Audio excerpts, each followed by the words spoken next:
विदर्भ भाजपाच्या हातून गेलेला आहे। मोदी शहा जोडीने कितीही प्रयत्न केले तरी विदर्भात काँग्रेसच 45 जागा जिंकेल याचं आणि महाविकास आघाडी जिंकेल। अमित शहाजी आणि मोदीजी जितक्या वेळा महाराष्ट्रात येतील, विदर्भात येतील, तितका अधिक नुकसान त्या ठिकाणी होणार आहे।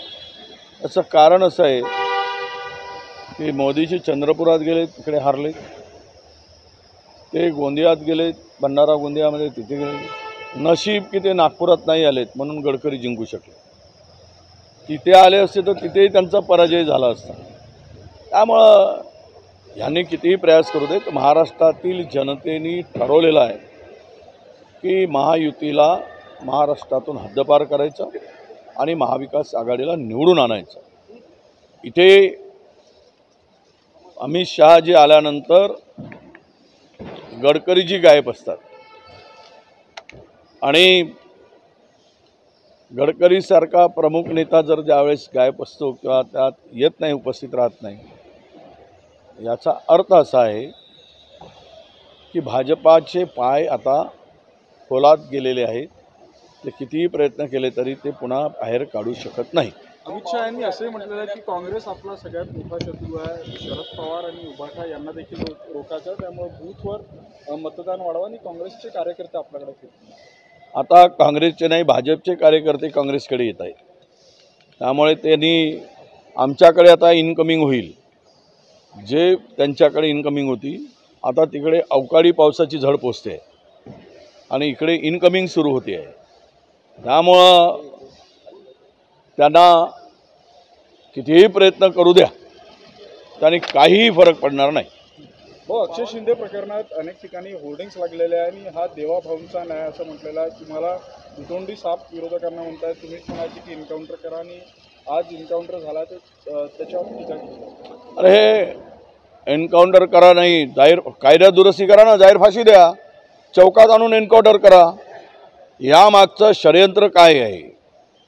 काय फोटो लावताय? काय मर्दुमकी झाली काय? तो त्यांचा एक खासदार म्हणतो शिंदेचा, एकनाथ शिंदेचा, ते श्रेय घ्यायला बघतात।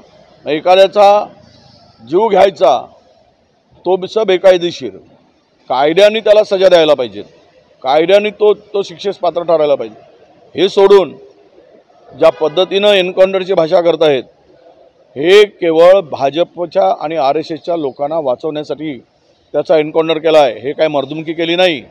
त्याच्या मागचं षडयंत्र जे आहे ते मुळात हे आहे, कारण दोनही हात त्याला संध्याकाळी बाहेर काढायची काय गरज होती? याच्या मागची चौकशी होईल की आम्ही बोलू, त्या संदर्भात न्याय मागू, परंतु आम्हाला हे सगळं या प्रकरणात हे दिसतं की तुम्ही कायद्याने त्याला सजा देणं। आज संस्था चालक घरात बसून मस्तपैकी आराम करत आहेत आणि पोलीस सांगत आहेत की ते फरार आहेत। ते कोण आहेत? ते RSS आणि भाजपची लोक आहेत।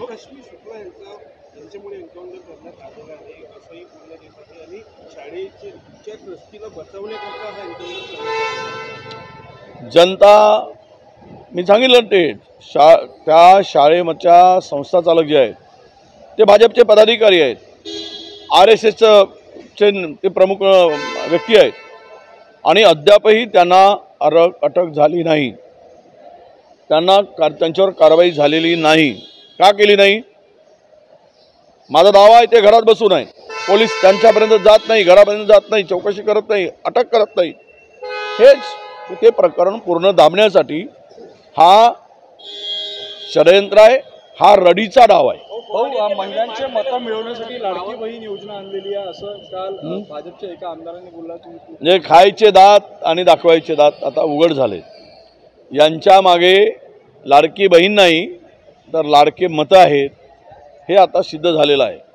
म्हणजे सरकारी पैशाच्या तिजोरीतून जे लाडकी बहीणला काही देण्याचा आणि त्यामध्ये इव्हेंट करण्याचा यांनी जो काही प्रयोग केला, माझी लाडकी बहीण, माझी लाडकी बहीण, माझी लाडकी बहीण नाही, माझी लाडका माझा मतदार आहे, मतदानासाठी केलेलं हे सगळं काम होतं। हे आता त्यांच्या आमदारांच्या मुखातून स्पष्ट झालेलं आहे कारण जे शिंदे, फडणवीस आणि पवारांच्या, अजित पवारांच्या डोक्यात होतं ते यांच्या ओठातून बाहेर पडलेलं आहे.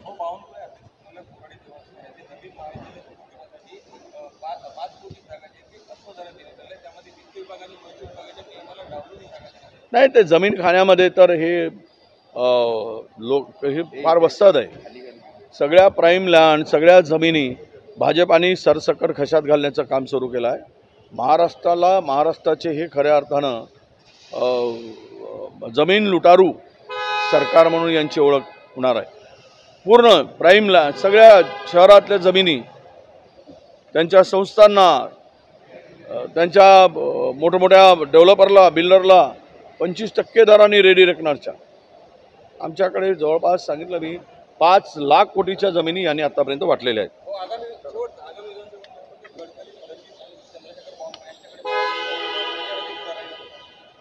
आता ते कोणाकडे राहील, पण मला असं वाटतं की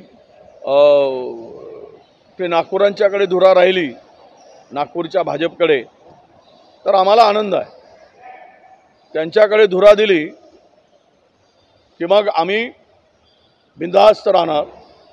कारण लोकांनी नाकारलेली मंडळी त्या मतं घेऊ शकत नाहीत. कारण लोकांनी लोकसभेमध्ये, विधानसभेमध्ये या लोकांना नाकारलेलं आहे.